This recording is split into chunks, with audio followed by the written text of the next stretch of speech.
છે આપણું મકાન નવું. લેન્ટર બેન્ટર ભરાઈ ગયું છે. લેન્ટર સજો અભરાઈ બધું કામ થઈ ગયું છે. હવે થોડું ચણતર બાકી છે. ચણતર બાકી ને પછી ધાબુ આવી જશે. ચલો તમને અંદર જઈને બતાવીએ.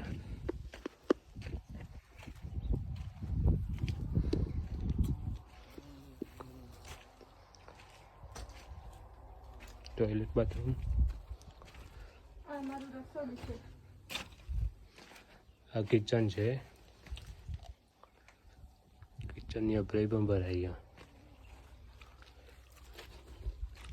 જો તું કહેતી હતી કે આવડો મોટો આટલું જાણું ચકડું પડશે, જાણું ચકડું પડશે, બોલ્યા રે હવે.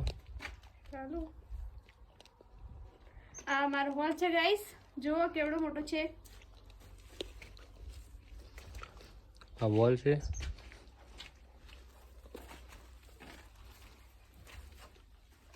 અને આ મારું બેડરૂમ છે. આ મારો બેડરૂમ છે. બેડરૂમમાં 2 બારી છે. 2 બારી લીધી 4x4 ની અને એક અભરાઈ છે. આ પાછળનું લોકેશન હવાળી પણ છે બેસો પાવા માટે. તો ગાઈસ અમારું ઘર કેવું લાગ્યું કમેન્ટમાં જણાવજો. અમારી ચેનલને લાઈક શેર અને સબસ્ક્રાઇબ કરજો. અમારી ચેનલને લાઈક શેર અને સબસ્ક્રાઇબ કરવા માટે